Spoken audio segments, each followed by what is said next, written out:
Hello. So my name is Adian. I'm an 18-year-old person. I wanted to do YouTube for a long time and in fact did, but my life over the last 2 years specifically has changed way beyond what I can imagine. And my camera is in a different direction, and my script is in a different direction, and so is my computer that I'm recording this on. So I doubt it's gonna be really easy or fun to watch, but I hope you can stick around to like actually listen to me because more than I want you to hear to me. I think these are words that were more than mine. I think because they were taught to me, right? And more than, it's not just like, oh, someone taught this to me and that's great. More than that, I think God gave me this experience, so I hope to like share that. And I think it can be really helpful, and not even in like, oh, if you're in this situation, which is what most people tend to like tell you, oh, if you're in this situation, this can help you. I think this is something that can help everyone, right? And if you see me having takes, fixing my everything, as I said, new to this platform, new to everything, even though I've tried doing this before. Um, so the topic, I'm probably going to name this video separating wisdom from the wise. And why do I say that? That kind of sounds similar to the proposition that we have been given in art and music. Um, since we're talking about music, even in a tiny sense, I'm gonna say this, that I used to be a big music person, Yo, it's not the anymore. And I could probably make a It's the video cat about with the that, but yeah, I just said that so people don't take it in the sense that I'm encouraging the listening of music or that I'm like discussing it in that sense. But so the proposition is art is separate from the artist. That can be music, that can be paintings, written art, poetry, everything, right? But as much as that can be true, because art is a purely emotional or even subjective thing, not emotional, it can be, it's a subjective thing more than emotional, because it has rationality and logic behind it a lot of times. So what is the difference between art and wisdom? In my whole thing, the script I wrote that I'm not following, art is, as I said, subjective, and wisdom should be treated as objective. Um, so let's finally get on the script.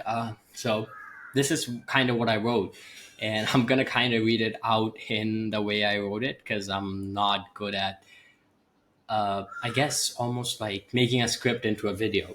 So, separating wisdom from the wise. So these days, the question, as I said, I already said this. I should probably skip this part of the script.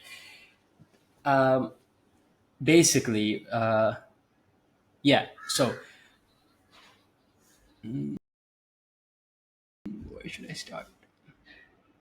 Okay. But this idea of subjectivity that I was saying, while really logical if you're willing to entertain or actively like believe in a society or world that ordains itself, it kind of becomes impossible to do so when you believe or even actually, I guess, subscribe to the logical idea of a higher being or objective morality. So what I mean by this is uh, like we can see inconsistencies in this idea of like like subjective morality, like you define what your like rules are and this and that, right?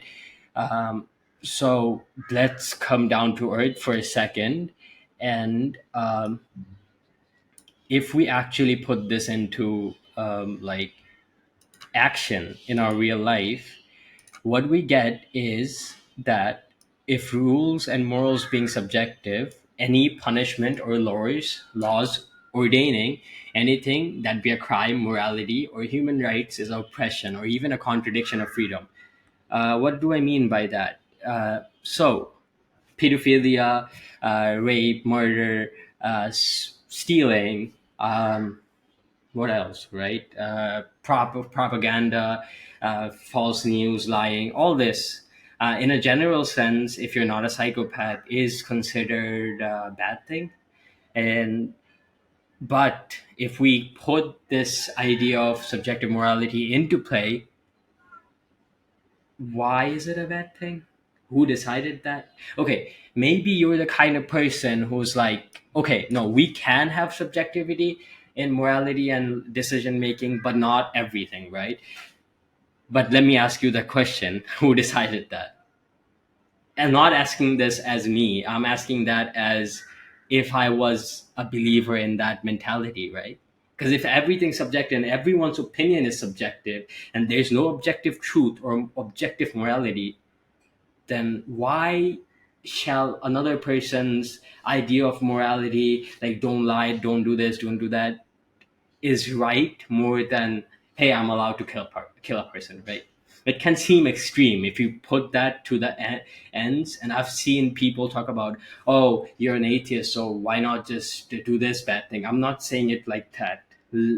I try to understand it in a deeper level, right? Um, for example, uh, let's uh, let's come to the idea of, if we follow this model of subjective morality and subjective ideology, how do you run a country? For example, maybe I'm a person that has power to, like, I guess, influence or even run a country, right? Does that mean I just almost use my power to enforce my will or whatever I believe in, or do is it forced upon me to follow certain rules and regulations? And rules and regulations sound like this departed from humanity kind of thing. It's not. It is made by humans, and it's I'm not going to say it's ordained by humans, but it is made by humans, right? In a sense, at least in a governmental situation, in a country, and everything. So why is it that when someone does it, it's called tyranny, and when someone follows other humans' made up rules, it's called democracy and this and that? You can't say, hey, no, that person has been elected by these people who like was okay with those morals, right? But then comes the question that if it is that way, then why did they vote for them? For example, if we see in real life, oh, he's gonna like make our country freer. He's gonna reduce oil prices. He's gonna do this, do that. Who said that was good, right? That's a subjective thing to begin with. So if we actually follow this idea of subjective worldview, then anyone with power is free to do what they want to do, and that contradicts the whole idea to begin with, because they can kill someone if they're being disobedient to his will. He can do anything. He can t- take away human rights. He can take away like equality. He can do everything, and that's like an oxymoron, because you're saying everything's subjective. Not everything, but you're saying this idea is subjective, and actually applying it takes away the right to have people practice their subjective, I guess, ideas and laws. Anyway, this is all to just understand why wisdom should be separated, almost stripped from the wise. Um,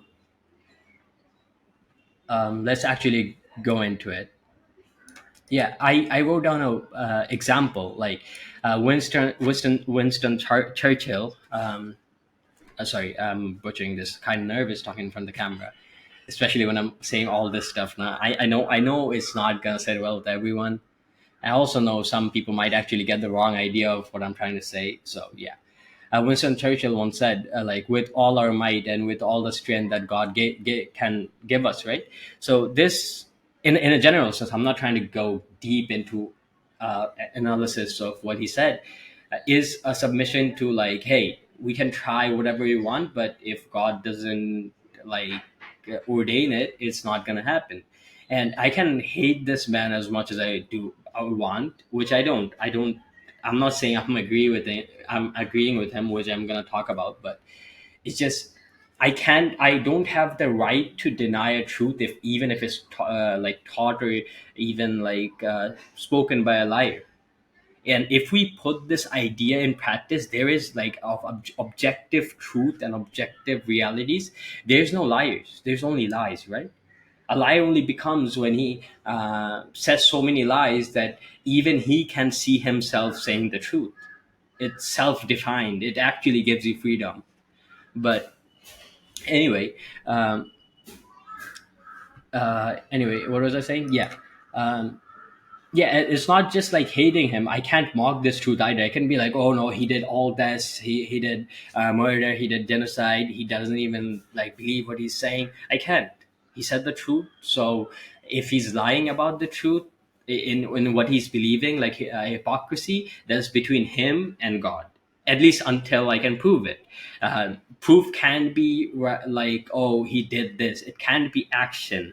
It has to be almost how do I say it? It almost has to be like proof from himself. Because maybe he does believe it and he's misunderstanding it, or maybe he does believe it and he made a mistake, right?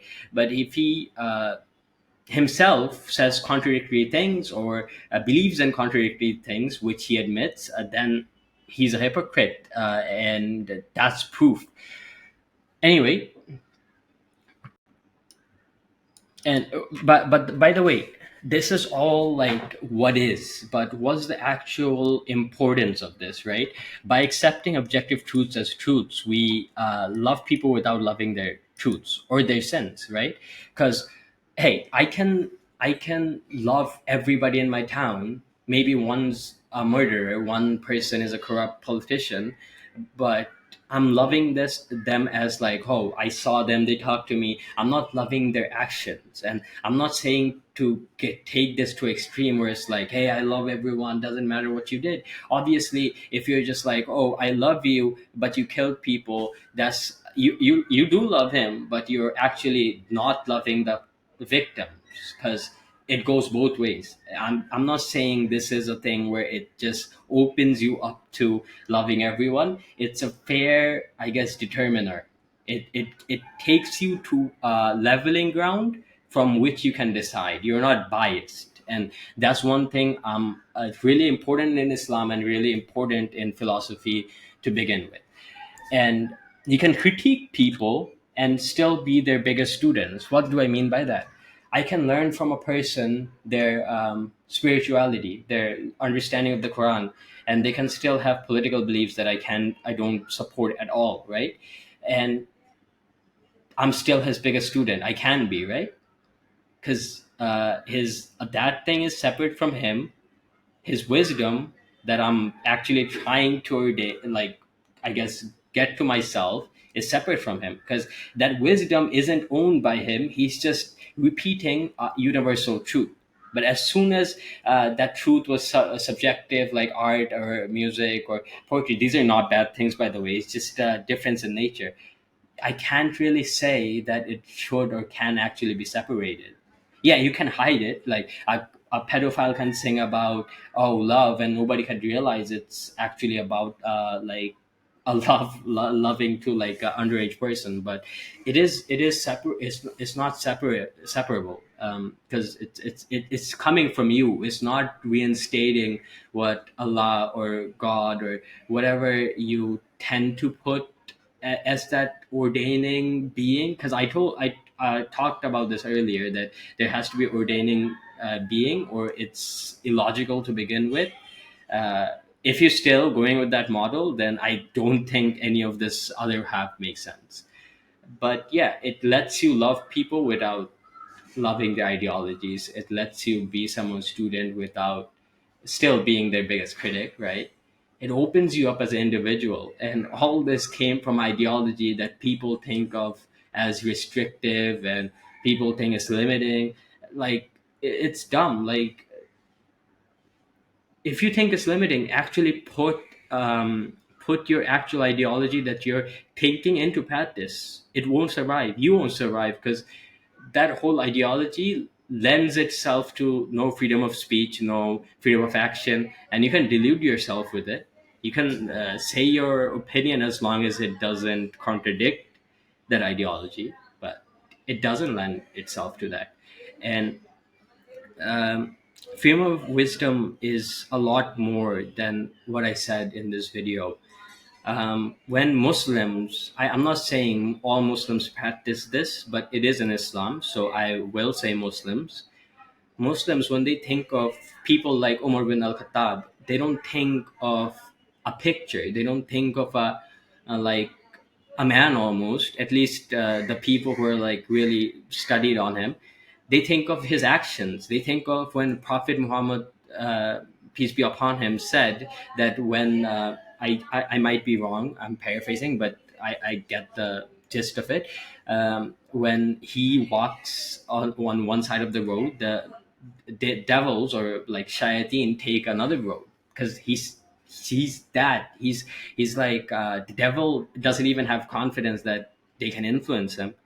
And stuff like that. We don't think about, oh, this guy, his personal life or that. Obviously, those things are important, but when someone is dead, I think those are the things we should remember a person by. That's the wisdom we should extract, and everything else was for the people who saw him living, not for us. And you might argue about that, but if you do, that opens up a whole can of worms where people can interpret his own thoughts in different ways. And I think people should have the rights to their own thoughts. I think that's a boundary that shouldn't be broken, except for prophets and people who allowed that. And that's a different case. I'm not making an exception. That's literally a different case because there were teachers we were supposed to learn from, right? And it's not just Umar bin Al Khattab. When you think of any like even later scholars, right? When you think about it, like you think about Ibn Sina, you don't think about, oh, this guy and all this. You think about what he said. You don't even remember. You remember the wisdom. Almost your name gets attributed or even connected to a wisdom. And I know this video is called "Separating Wisdom from the Wise," but that's a kind of almost like homogenization. Shit, bad in English. Anyway, that's almost like a thing where, yeah, you are separating from the wisdom. Your name is still connected to it, but your ego is not. So disconnect and separate wise from the wisdom, because at that time, well, the world will start to look a lot less bleak because humans are wrongdoers and sinners and they can make mistakes. But when you do that, you'll see all the wisdom because you can separate it from the person and not all the bad. But if you keep connecting wisdom to the wise, then even the wise, the most wise, have mistakes. And that's proven by um, the prophets that came before us. Because I don't care what anyone says, anyone who's living is less wise than the prophets that lived before us. Not in the sense, oh, they knew astrophysics and this and that. Wise in the sense where wisdom is what their life needed and they knew that. A farmer doesn't need to know astrophysics, but if he's knowledgeable about, oh, how to plant crops, how I should like submit to God and not be arrogant of my, like almost like when I get the crops and it's a lot, that's wisdom for a farmer. And so there's a general wisdom for prophets, and there's specific wisdoms that every human and every prophet had. So yeah, I mean, if you do that, everything seems a lot more happier and nice, because even the worst people, like even your critic, even what I'm saying, this someone can come up to me and argue, and I can get the wisdom from him without clouding my judgment. Makes me a lot less biased. And I just want to remind you this: you can resonate with the story and still like not accept what I said, like the precautions, I guess. But all this came from idea of objective truths. And if you still don't believe there's objective truths, and it's not just saying, oh, the sun comes up from the sky, and this and that. Objective truths are objectively truthful things about humans. I can, like, for example, beauty, right? Beauty is subjective, but if I say, this person who's really fat, for example, I'm not fat shaming, just hear me out, is beautiful, I'm not harped on. I'm allowed to, and God said, one is not punished for what he has in the heart. I'm allowed to say they're beautiful because that's subjective thing. But are they healthy? Is that normal? No, no. How do we know that? My whole thing, as I said, this has to be objective truths, and my objective truths as a Muslim comes from God. God, like, presented us this reality that we should take care of our bodies, we should stay healthy, um, we should, and God said, God loves beautiful things. We should try to beautify ourselves, not in the way that you almost break modesty, but in the way we should almost be our best selves. So yeah, I think that's about it. My phone's dying. I don't have a script now, but we should separate wisdom from the wise. And that goes for me. I have mistakes. I have so many mistakes, and that kept me from making videos and talking online because I thought, hey, um, people taking advice from me, that's difficult because I'm not all that. I've barely done a lot of things I wanted to do and I should have done. But I realized this, and that's why probably this is my first video. Never, never, ever replace objective truths with subjective truths spoken by humans. That's the ability and responsibility and even a right that only God and Allah Almighty has. Humans are only allowed, and not even allowed, they're only capable and given the right to speak objective truths in their own ways, but don't take them as the source of objective truths. They're not. They are not. Even as I say all this and prove this with logic, if God said otherwise, this isn't what would be right. And if you disagree with that sentiment, you're agreeing with my sentiment, which agrees with that sentiment. So that whole thing is oxymoron with the subjective, or I agree with this, that. So yeah, you guys have a good time. If I don't know if I'll make any other videos, maybe I'll just disappear again. But if I'm healthy, inshallah, there's new videos coming, and probably the quality is gonna be better, and I'll talk less sporadically. Assalamu alaikum.